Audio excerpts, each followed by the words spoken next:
Koydum. Şimdi açtım.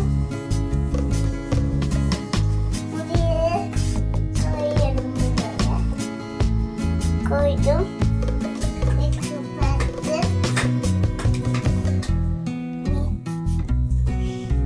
Ve öğütüyorum. Buna başlıyorum. Kontrol edelim mi? Acaba duruyor mu orada, bakalım mı? Evet, duruyor.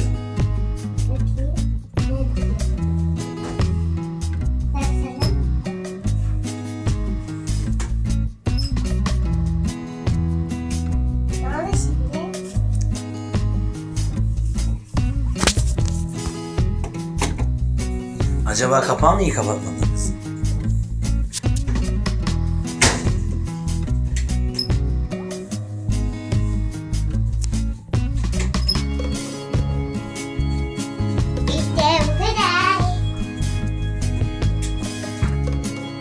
Çalışıyor mu?